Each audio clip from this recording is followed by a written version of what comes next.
Time for the 49ers Rush Podcast.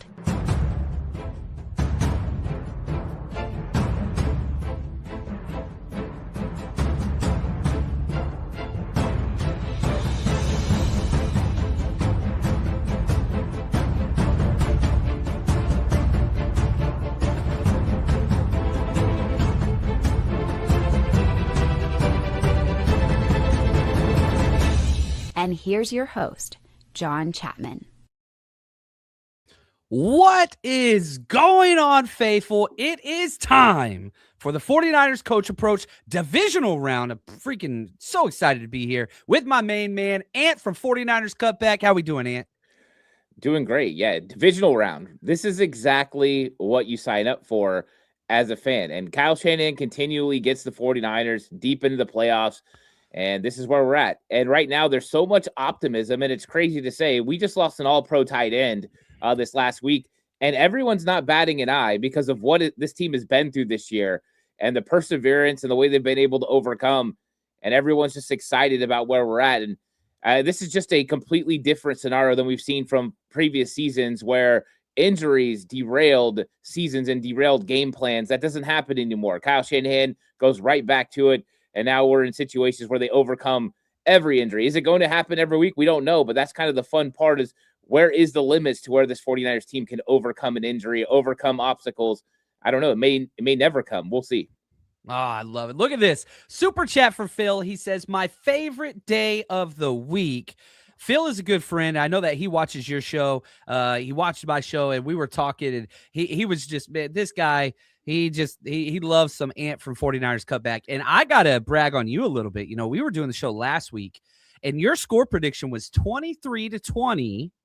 49ers Eagles. Well, the score 23-19. Me, a peasant over here. I said 23-22 in a weird score, but I got a hats off to you, my friend. You know your stuff. And so we will conclude today's episode with some score predictions, see what that is. Because once today's show ends, I'm heading straight to the airport. I'm flying up to Seattle. We're hosting events up there. Going to be an absolute blast. But man, look at this from Steven. #CC. Shout out to the Countdown crew. He says, faithful, it's wild to feel this. This is the perfect story for Kyle Shanahan. Kyle Shanahan's already overcome so many obstacles. One, passed his father in career playoff wins. He now has 9 playoff wins with the 49ers in 9 seasons. That equals the previous 22 seasons of the 49ers combined. That's Harbaugh, Seifert, Mariucci, on and on and on and on. Talk to me a little bit about Kyle Shanahan, how you see this year, the legacy, where this kind of fits, even if it doesn't end the way we all want it to. Talk to me about Shanahan and just kind of where he fits in the NFL circle of head coaches. Yeah, well, I think Kyle Shanahan is at the very top. There's probably him and a couple other guys that kind of share the air where he's at. He's the number one tier. He consistently gets it done every single year. It doesn't matter who's in the lineup, who's not. And I think this year's really going to demonstrate how good he is as the X's and O's. If you just look at last week, the Jimmies and the Joes were over with the Philadelphia Eagles. They had all the talent in the world. You look at the rosters, you're like, this should be a blowout for the Philadelphia Eagles. But we all know it's not going to be because of the coaching of the San Francisco 49ers and Kyle Shanahan. He's going to get guys in the right positions to be successful every single time. So I think Kyle Shanahan right now is building a legacy that's going to last for a long time. And, who would have thought that early on in the season, people were calling for his head. And now you look at a situation where now people are saying, hey, we should sign this guy to a lifetime contract.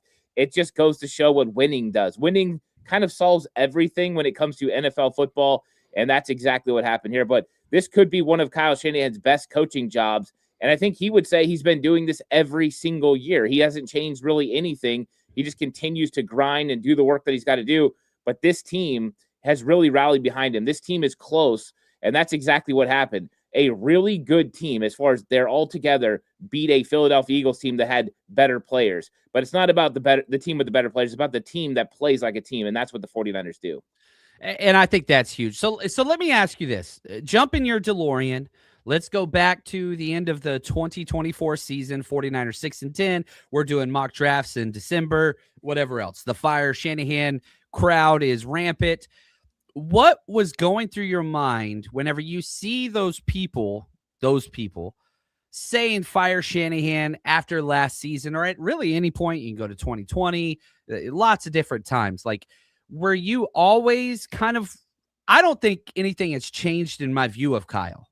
He solidified a little bit more the idea that, dude, this guy gives your team a distinct advantage schematically week in and week out. But what would you say to the people that are like, man, Shanahan needs to go, can't win the big one, and then you jump into 2024 where those people were allowed? What were your thoughts then versus, like, has it changed at all? I mean, I always kind of looked at what people say as a lot of times emotional thought processes. A lot of it's just emotions, and they call them fanatics for a reason. And some people just really get upset with Kyle Shanahan. But I think if you live through days of Dennis Erickson and Jim Tom Sula and some of the guys that you have, you understand what you got with Kyle Shanahan, because some teams, they have a bad year like 2020 and they just never come back. They never able to overcome what happened. And not only did they overcome, but they got all the way to the NFC Championship in 2021, NFC Championship in 2022, Super Bowl in 2023. And so you see how good Kyle Shanahan is. I think we realized how good Jim Harbaugh was when he left. And so, no, I've never once been shook by what anyone said about Kyle Shanahan. I've had full belief in him because I do think that he's a generational coach for the 49ers. And I like having consistency. I think that his message is continuing to ring true in the locker room. You see how people respond to him, and that's always a sign that a coach isn't going anywhere anytime soon. And I think he has a real good relationship with John Lynch and Jed York, and so I think he's the perfect man for the job. And what people say, it really doesn't matter. That hot seat hasn't been hot at all. When people would think he had a hot seat, he got a new contract. So this thing ain't going to get hot anytime soon either. He's going to be around for as long as he wants to be in San Francisco. I agree as well. Well said, my friend. Right here, Jax. Appreciate the super chat, your generosity, your friendship, and your positivity. She is as positive as they get. John, Ant, do you think that Fred Warner plays? #CC. So this was part of the segment, who is playing? Because you didn't have a lot of these guys week 18, but let's just look at this from, just a microcosm approach. Is Fred Warner playing this week? And if so, do you think it's full? Like, what do you think that entails? It's interesting because I've been calling for Fred's time to come for the divisional round. And I've been saying it for a long time. And, they're all saying NFC Championship. And I think everything about Fred wants to be out on that field this week. If Fred has his way, he's going to be playing at Lumen Field on Saturday night. He's excited. He's ramped up. All the video that everyone was putting up of this guy exploding off one leg, of jumping in the air. He's trying to make everyone realize, I'm back. And he looked good. He looked fast. He was changing directions really well. But there is a recovery from everything that he does. So I don't know exactly what it means. What was there swelling last night? What was going on with that? I think that the emotional boost the 49ers would get from having Fred Warner out there would be huge. I tend to think it's going to be the NFC Championship game. I think that's what they're building towards. But that seems to be what Shanahan wants. He keeps constantly wet blanketing this thing, just like, no, a little longer. I can't count out Fred, though. I just can't. I just, if Fred can, all he has to do is get the doctors to sign off on it. And they do. Fred will be in the lineup. And what an emotional boost. But not just that, the play on the field. Fred Warner and Eric Kendricks together would be the best linebacker crew the 49ers have had since a healthy Dre Greenlaw and Fred Warner lined up in the playoffs a couple years ago. They would be really good. And I think that would be huge, especially dealing with good tight ends like AJ Barner, dealing with good running backs out of the backfield like Zach Charbonnet, Kenneth Walker. It could be huge. I just don't know if they actually pull the trigger and let Fred come back, but I'll never count Fred Warner out. What was crazy about the videos from practice yesterday, Fred Warner looked better than Ricky Pearsall. Like, he looked way less ginger, way more fluid, inside, outside cuts, jumping around. Then they show Ricky Pearsall, and Twitter people kind of put their spin on things, and that's okay. That's what it's there for. But I watched those videos of Ricky Pearsall, and I was like, ooh, I didn't like it. Did you feel the same way? Yeah, I thought that, especially that one they were showing where he kind of did the stop and go, and then he broke outside and kind of just knocked the ball back to himself. He didn't explode into the ball. And maybe that's just what he was doing in that particular session. But to me, he looked a little bit ginger on that knee. I was definitely less excited about what he looked like compared to Fred. Yeah, it was it was a little much there. Now, Steven says this. He says, Shanahan knocks off Seahawks, Rams get the Super Bowl, beats whomever. Like all of these things that just sometimes these stars align, and sometimes it's just written, man. I don't know. Like I'm not a big curse or, like jinx guy or any of that kind of whatever. But, man, sometimes things just seem right, and the players just buy in. And Fred Warner being out there at practice. Trent Williams, healthier than he's been in a while. Ricky Pearsall practicing. We'll see. This is a completely different team than what we saw Week 18. It's not even close to the same thing. You talk about the linebackers. You have 3 new starters on defense minimum with Marquis Siegel, who played incredible. You got Eric Kendricks. You've got Garrett Wallow, who, again, I think looks great out there. I don't know. And again, Steven says, I think Fred, if he does play, will be on a pitch count. Some people saying he'll only be out there on third downs. If Fred plays, is it every snap? Do you tailor it some? You check and see how he feels after the first series? Like, how do they handle this? This is unprecedented. I think if it is going to be a pitch count, you start questioning why he's out there. I think if you have to limit Fred Warner on how much he's going to be able to play, it's like, wait, why don't we wait another week to make sure that he's going to be ready to go? But, I mean, if they did put him out there on third down, it would be advantage 49ers because he can match up with those guys. I'm not against that. I'm not against the pitch count, but I think it would kind of run through their mind like, wait, why are we having Fred out here if we don't feel like he can go and go most of the game? And I don't know what that looks like. But, yeah, I mean, maybe it's enough to get the emotional push. The plays that he's going to be out there could be huge. That would be interesting. I'm kind of open to all things. I'm just trying to talk it through as a coach. Like, what would I do if I had to make that decision? I know me personally, I would probably put the player out there on in some key roles if he was available. But the other side is like, wait, I don't want him to get re-injured and not have a chance at the NFC Championship game or the Super Bowl either. Just wait till 3rd and 17 and then put him out there, right? Like that's the goal. That's what it is. Sonia says a little Warner, a little Kendricks. Okay, well then let's remove the hypothetical and let's say for this conversation, whether this week or the NFC Championship, assuming the Niners win, Fred Warner is back.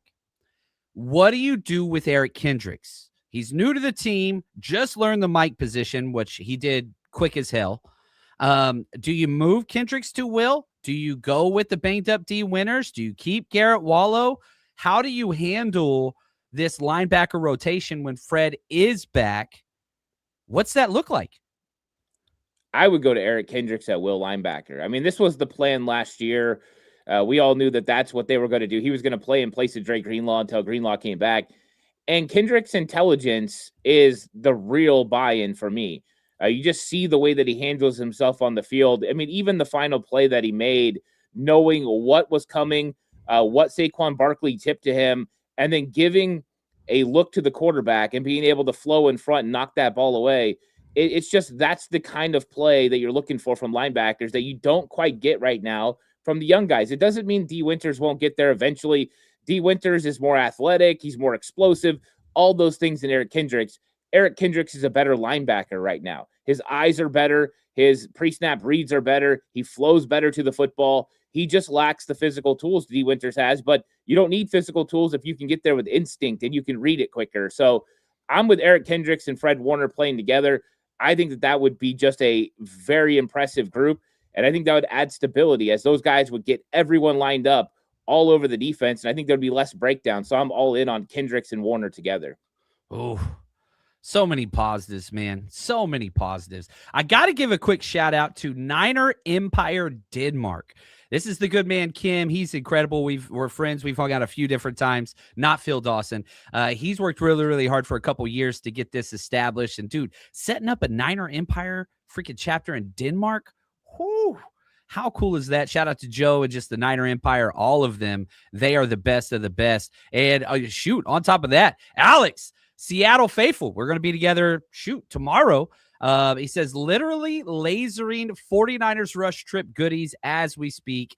Good timing for a show. You are a freaking legend. Can't wait to be in your presence again.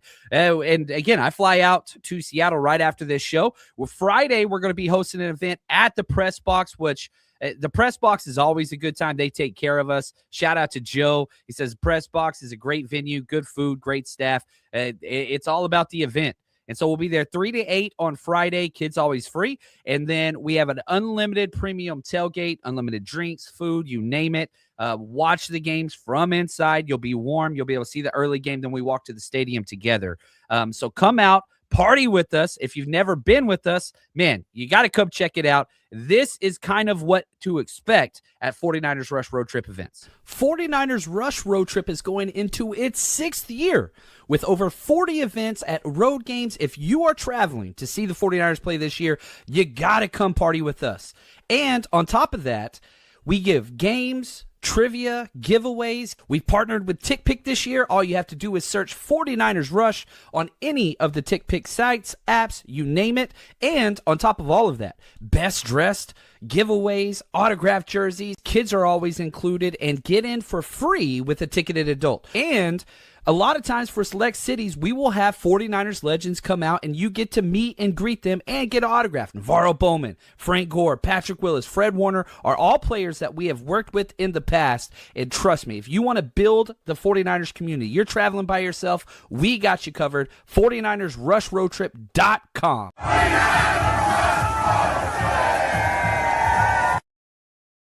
All right, we got some fun super chats to get to. Silent, thank you so much for your generosity. He says, Jauan Jennings, not going to get open. That's not really his thing. Can they just sick him on Iman Worry and Witherspoon? Get in their heads. If he can't get open for the ball, let JJ headhunt. What are your thoughts? Jauan Jennings not coming off a great game. Obviously had that great pass, had that deep catch. Blocking was an A+, had a couple drops. What are your thoughts? He did not do great versus Seattle at any point this season in their two matchups. Talk to me about Jauan Jennings kind of being the wide receiver one, what that looks like for Brock Purdy and just this matchup in general. Yeah, I mean, I think Jauan Jennings' impact on the game has got to be physical when it comes to the run game. I think that's one of the things the 49ers wide receivers are going to have to succeed at this week, especially without George Kittle. If they are able to stop the 49ers rushing attack with just that too high safety look, it's going to be a long day for the 49ers throwing the football. So I think that that's going to be an important part of it. So every one of them are going to have to put their hard hat on and go out there and play physical. I think with Jauan Jennings, it all comes down to rhythm and kind of getting involved in this game plan at some point. I know that that's going to be a tough deal for him. Those cornerbacks are no joke. Those guys are big. They're fast. They play really strong. It's not a great matchup for him.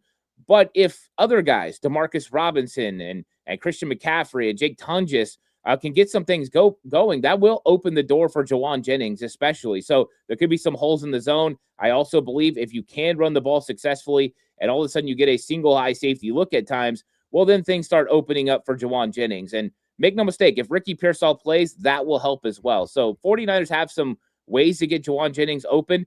But I don't think you go into this game saying, hey, I need to get JJ the ball or I need to get this guy the ball. You go and you say, okay, here's what Mike McDonald's doing. Let's attack it. Let's get whoever it is. I don't care which receiver it is. Just get them the football in space and let them make a play. 4 and 5 yards per play is exactly what you need this week. It's not about the big time shots until they creep in the box and go ahead and take advantage of it.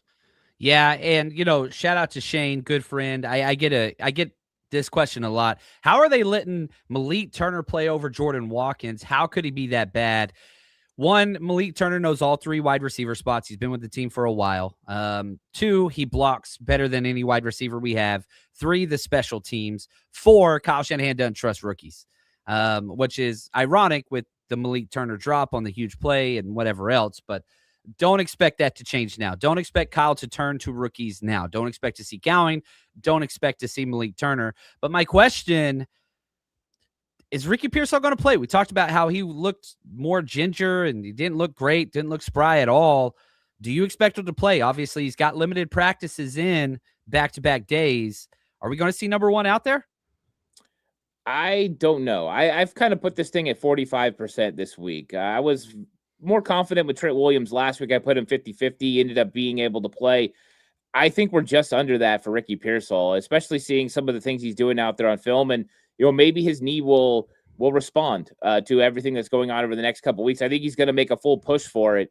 I just don't know if he can get out there. I think him coming in and out of breaks with that PCL has been really tough on him. And he's just the fact that he continues to re-injure it. I think it's going to take a while for it to heal all the way. So he just got to make sure that he can deal with the pain and he's able to actually make the plays he needs to make. But I don't know. I'm still a little leery of Ricky Pearsall playing in this game. Yeah, I'm with you there. Trey, appreciate the super chat, man. He says, I'll be there tomorrow with the fam. Oh, that's what I'm talking about. I'm pumped. My first road trip. Do you guys do games and stuff? I'm so pumped. Love you, dude. Right back at you, Trey. Yes. Our goal is no kiddo comes to an event and leaves without something tangible in their hands so they can remember the event and have a wonderful time. So everything that we do is family friendly. So yes, trust me, the kiddos are going to have a good time. I got coloring sheets. I got all kinds of bingo cards, you name it. Kids are going to have a great time. I became a fan when I was 9. Do you remember how old you were when you became a 49ers fan, Ant? It was from birth. My parents or my dad's a huge Niners fan. My grandfather was a Niners fan. So, yeah, I mean, I remember seeing old pictures of me for my first birthday. I'm wearing 49ers, like the old school helmet and gear and all that stuff. So, yeah, it's been since birth for me. I love it, man. I love it. My fandom came out of hate and anger, and but we're still here. You know what I mean? We took different paths, but we're still here, my brother. Daryl, I want to say shout out to Daryl. He's been a member to our YouTube channel for 40 months. Incredible. You are a legend. He says, as you guys speak on it, ESPN just released an article about Fred pushing to play this weekend. You know, we've been on the coaching sidelines, and you get those gladiators, which Fred is the definition of a gladiator. You can't always go with what they say. You can't. Now, what was Fred's line yesterday? He says, quote, we're taking it day by day. I think they said last week they weren't going to open my window, and then my window is now open. So, yeah, we're just taking it day by day, end quote. He's like, they said I want to go be here. Guess who's here? And he's not leaving any doubt. You look at him jumping around, jumping over pylon machines and practice dummies, and there was no ankle brace. He didn't have an ankle brace on. Like, it hasn't even been 100 days. What? My cat's been injured for months. I ain't Fred Warner. I am Fred Warner. It's Fred. And that's the thing with Fred is that means he's over the mental part of it too, right? No ankle brace, nothing holding him back mentally. That's something you worry about for a player. Like, is he worried about getting re-injured? I don't think Fred is. I mean, this dude is mentally back. He looks physically back. I think that's why everyone is sitting back and saying, yeah, there's a chance he could play this week because he wants it. I mean, he wants it bad. You could tell some of the things he did with the sled, hitting it off one foot, all that stuff. He's doing that to prove a point. Hey, I'm back. And I think that he's pushing to play. I don't know if he's going to be able to convince everybody he needs to convince, but he's going to try. He's going to get everything he's got. Man, and the 49ers don't have to officially activate him until 1 p.m. Pacific time game day. So it's going to go down to the wire. So trust me, Kyle Shanahan is not going to announce that early. He is going to wait. It's just what he does. So you're not going to hear about Ricky Pearsall, D. Winters, Fred Warner till 1 p.m. Saturday. We'll see how it goes. But if either one of those two guys play, it changes everything. The confidence level, everything. And I'm part of the thing. Like, if I'm coaching or if I'm a player, guys, we got to win this for Fred if he doesn't play, right? We got to win this so 5-4 can get back out there. Like, can you imagine what that's going to do when 54 walks out of that tunnel? Like, it doesn't matter that you're in Lumen Field and, I get it, their fan base, whatever else. But, like, just like Ghost of Christmas Past, the same piece of shit building where Navarro Bowman got injured and they threw popcorn on him as he goes out of the tunnel, right? Now 54 gets to come back, freaking Frankenstein himself, like the Undertaker, every metaphor ever. I'm just telling you, man. I cannot wait for that freaking moment. We'll see. Oh, look at this. Notorious says, I love Warner, but I think we need Ricky P more this game. Ooh, agree or disagree with that take? I don't agree. I think that if you look at week 18, I think a lot of people are putting it more on the offense because, they couldn't do anything without Trent Williams, Ricky Pearsall. That offense was really stymied. But the reason I think that Fred Warner could be more important is you brought up the emotional part of it. I mean, that amps up your team, but also the ability he has to create turnovers. And Seattle Seahawks, they turn over the football almost more than any other team. I think they were 31st in turnovers this season. They had 28 turnovers. If Fred Warner can help you get a couple of those, punch out a ball here or there, could drastically change this game. Short fields, all of that could lead to points. So I would go with Fred and the impact emotionally and generating turnovers. But yeah, they're both needed. And if both play, my expectations go even further than they already are. Yeah, I like that. And this is something I keep getting asked by people going to the game. Shout out to Ben. He says, John, did you have a problem getting tickets to the game? Sounds like Seahawks are trying to block Niners fans. Here's what's funny. If you get on any of the ticketing apps, TickPick's the best, by the way, there are so many tickets available. Now, they're all priced crazy, crazy high, but believe you me, there are a multitude of tickets available. And how great is it that they have to blackmail their own fan base? This is the difference between a quality fan base and not one. The faithful travel. You never see the 12s outside of the Pacific Northwest at all. At all. Like they are in that area, and that is it. They don't go to away games. They don't whatever. And, dude, I'm going to be in that stadium because a Seahawks fan is going to choose money over fandom. Get the hell out of here. I don't want anything to do with that. And so, anyway, I haven't got my tickets yet. I always wait day of because they always drop because there's so many tickets for sale right now at crazy prices. They're going to drop. They're going to. You can't keep me out of there, man. You can't keep the faithful out. No, where there is a will, there's a way. And when they value money over fan experience, get out of here. You don't make me mad. I'm going to go on a rant. I'm going to start trashing the 12. Dude, they retired 12 in the Ring of Honor. Are you kidding me? Never played a damn play. It's not even a good fan base, and they stole 12 from Texas A&M, which is another trash fan base. Damn it, Ant. Why are they making me do this? Come on, man. Why are they making me do this every time? Sonia, appreciate the super chat. Was looking back at week one. Trent was returning from an injury, not a great game. Do you see him stepping up and the fact that he's coming back from injury again? What are your thoughts on Trent's health and his impact? Now, remember week one, he was lining up to a rookie next to a rookie, Connor Colby. Big difference now. Yeah, I think things are different. I think Trent actually got hurt in that game, if I remember right. And so he was playing a little bit different. He kind of got rolled up on a little bit. Brock Purdy got injured in that game. I think that Trent Williams is going to be just fine. Some of the things he did last week, I think that it showed that he's coming back. The fact that they took the injury designation pretty much off, he was a full participant in practice yesterday. That's a good sign, trending in the right direction. I think he's ready for this. I think Trent Williams is motivated. I think him and Spencer Burford have really worked well together. There's been a nice chemistry there. The fact that they spend a lot of time in the off seasons together has probably played into that. But yeah, I think that this offensive line overall is way better with Trent Williams there. He's kind of the glue that's held it together. And that's what they were missing in week 18. And I think that that's what they'll have now. And if they can get anything close to what they did in week one on the ground, the time of possession, anything like that, they are going to win this game because they dominated. They had over 15 minutes more in time of possession in week one. So that's going to be huge. Can they do that again? Well, Trent Williams would be a big reason why. Yeah. And I mean, again, the difference between rookie Connor Colby, the Seahawks' entire game plan was overload blitzes to the left side through that B gap. And you force Trent Williams to block two people consistently. I don't think you're going to be able to do that again. And then you go week 18, Austin Pleasant's out there at left tackle. Come on, man. There's such a big difference. Such a big difference. You don't have to double chip on both the left and right side. You can focus more of your attention on the right side. Let Trent do his thing.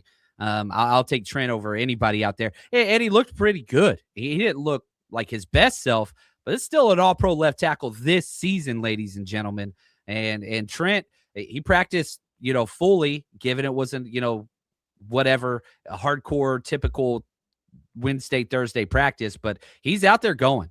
So I have all the confidence in the world in Trent Williams, and I'll take him against anybody. And this is probably one of the best defensive line groups in the NFL, maybe the absolute best. I don't give a damn. You got number 71 out there, more Pro Bowls than any left tackle to ever do it in the history of the NFL. He's got a lot to play for, and I'm excited to see him out there. Now, right after this, we're going to be talking about what the coach approach is, what Ant sees, what I see, and how the 49ers go out there and win this game schematically, and how we think the 49ers are going to approach this game. And if you haven't bet with us yet this year, I just posted our bets over on our Patreon and the 49ersrush.com. We got a lot of bets this week. Odds, Vegas doesn't like the Niners, and so they are not expecting a lot. 7-point underdogs. I think that's a little disrespectful. But if you haven't bet yet, here's where you got to go. Everybody's betting the NFL in full do or die mode. College football down to the last teams, and the Super Bowl is just right around the corner. If there was ever a time to get involved in the game, it's now. And MyBookie makes it stupid easy to play. One account, one wallet, bet the spread, live bet the second half, hit the casino during the commercials. It's all in one place, and you've got the power. Go to mybookie.ag now and use promo code 49ers, 49ERS, and you get your first bet covered up to $500. If it doesn't hit, use your bet back bonus token, run it back. Don't just watch the playoffs, make them pay. Bet anything, anytime, anywhere, and I mean anywhere, Texas, California, no matter where you are, only at MyBookie.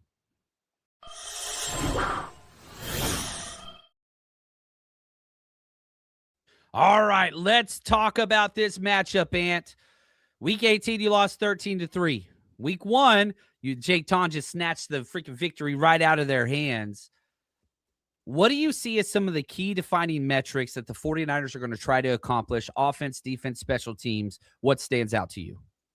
Yeah, I think number one, it comes down to third down. If you look at week 1, 49ers were really good on third down. It's my notes. And you took my notes. That was my number one. So thanks a lot, Ant. I apologize. Keep going, man. No, it's all good. That's it. That's you as a coach, right? That's what you look at. Defenses want to get off the field. Offenses want to continue their drives.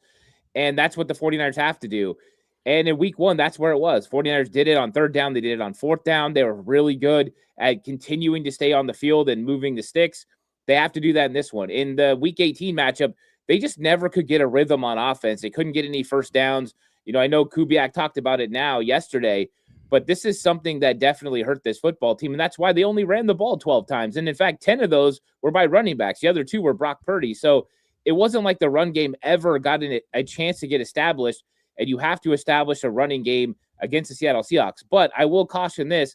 I don't think it's as important to get a lot of carries as it is to make sure you get yards on first and second down that make for third and manageable. I don't care if it's the West Coast offense style this week where everything's a extension of the running game. You know, swing passes, screen passes, get the ball out quickly, get those guys the ball to make some plays. I think that that's more important to have third and manageable than to run the ball consistently. I do think they need to run the ball. They got to keep Seattle honest.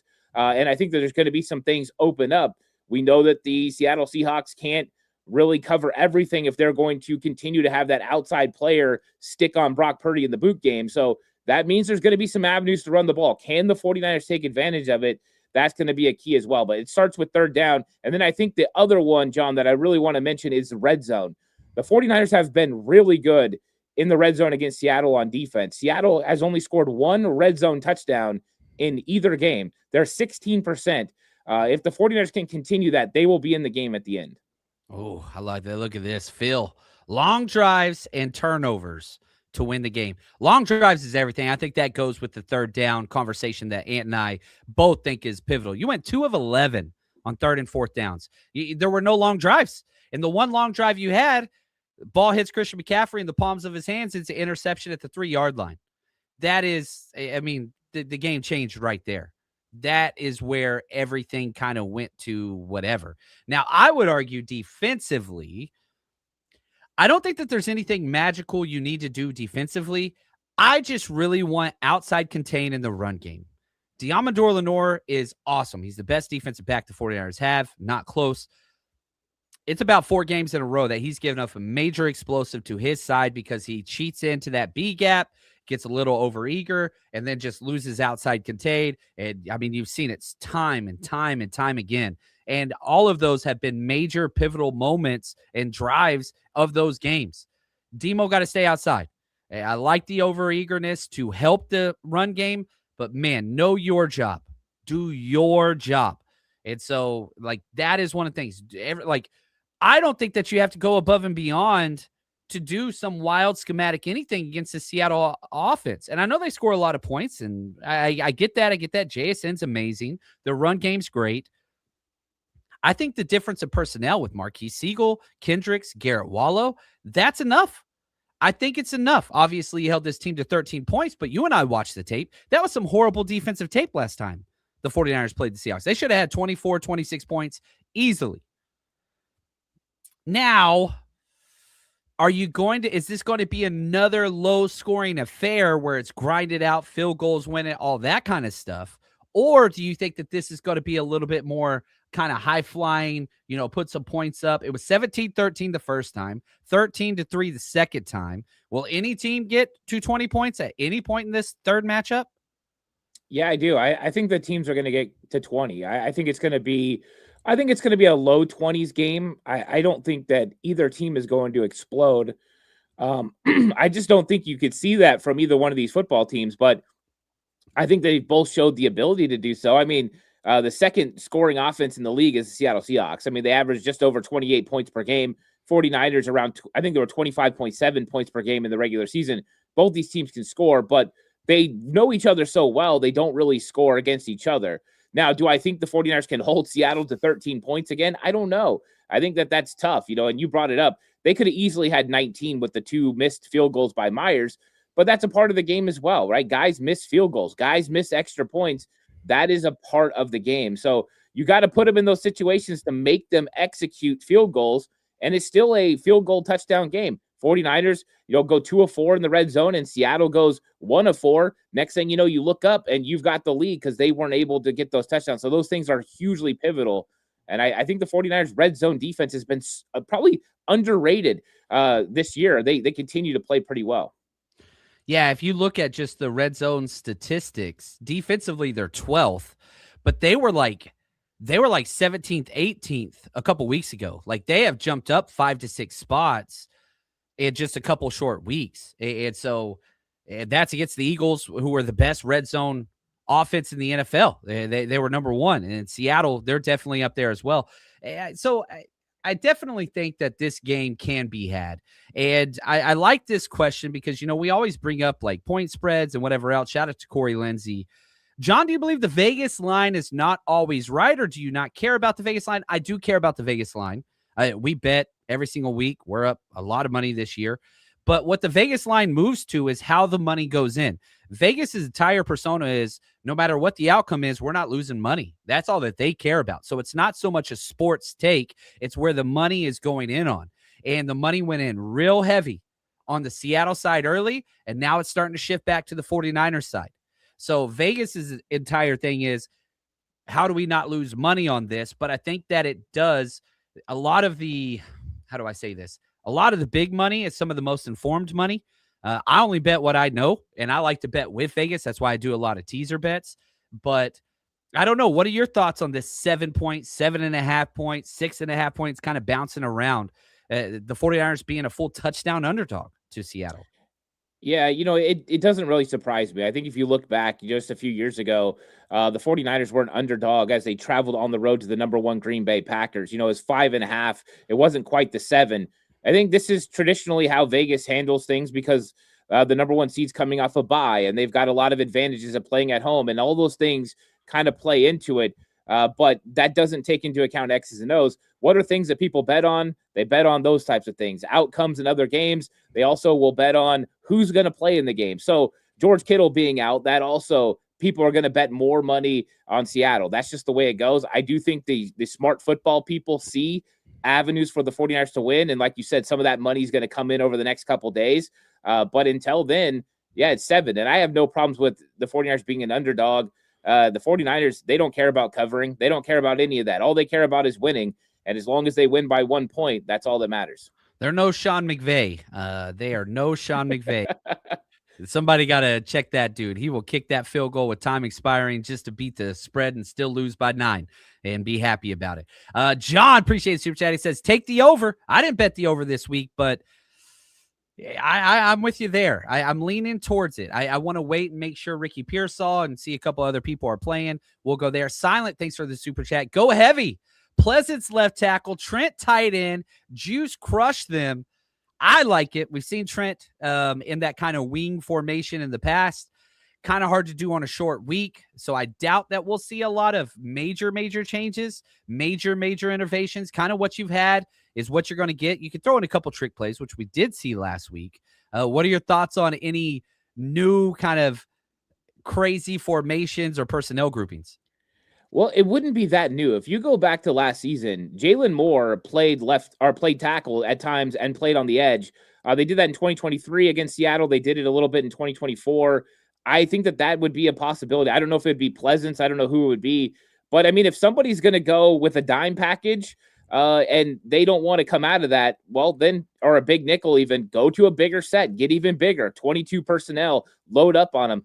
I have no problems with that. Go steal some yardage from Seattle, make them bring in their big bodies and play you that way. I'm not against that. So, yeah, I'd be a fan of seeing that occasionally and see what the 49ers could do with the extra big guy out there. And if there's one thing Pleasance can do, he can run block. That is something that he can definitely do. He can move someone from point A to point B. And could you imagine him going up against some of those smaller players, defensive backs and stuff? It's going to be advantage 49ers. Man, I remember probably the most angry I was at Nick Sorensen last year was at the Buffalo game. The game was already out of control. They came out with, an extra offensive lineman, basically a 13 personnel grouping, but with an extra offensive lineman and 2 tight ends, and we stayed in nickel. And like they ran the ball 10 straight times and we just stayed in nickel. And I was ready to jump the fence and just go get Nick Sorensen in a headlock. Like I was just, it was time. Like this dude got to go. But yeah, why can't we do that to somebody else? I like that. And kind of sticking with this theme here. Thank you, Lyle, for the super chat. John, I think the Niners need to go jumbo on 3rd and short, 4th and short, and goal line. What are your thoughts? They don't like taking Christian McCaffrey out at the goal line because of what he can do in the passing game. There's a reason why he has all those touchdowns. But I want to put, like, I think that this should be a Brian Robinson game where you establish some of that physical north-south running right at them early. Only had 12 rush attempts total as a team week 18. Obviously, you never got that established because of 3rd down, but I don't know. Brian Robinson coming off a rough special teams game, didn't return very well last week. What are your thoughts on a heavy package on this short? It's not really the Niners' MO. No, and it depends on what you're going to get from Seattle. I mean, that's when you're putting together a game plan, especially on a 3rd and short, 4th and short, your likelihood is you're going to get extra big bodies inside. And so you got to calculate, do I want those extra big bodies against my big bodies? Or would it be smarter for us to spread things out and let's get smaller bodies on smaller bodies, create space for Christian McCaffrey to run the ball? And I think sometimes that's the better option. I think if this was a different team, if we were talking about Chicago, I would be all in on, hey, 3rd and 1, 4th and 1, let's jumbo, run over them. We'll be able to get first downs. I think against Seattle, they could bring on a Jaron Reed and get a little bit bigger on the inside, and they can make it a little bit difficult. So I think that there are advantages to running it at times. I just wonder if this is the team to do it. This might be the team to spread them out a little bit, try to find a crease for Christian McCaffrey, Brock Purdy being able to quarterback sneak, those types of things. So there could be some give and take with that. I think I like running a jumbo package on 1st and 10 a lot more than I like running it on 3rd and 1. But, just against this team, I think Chicago would be different. Yeah, the Chicago defense, non-existent. Mark, appreciate you, man. He says, could Juice be more active this week, especially if they key on CMC? Man, they went to Kyle Juszczyk so much in that second half last week.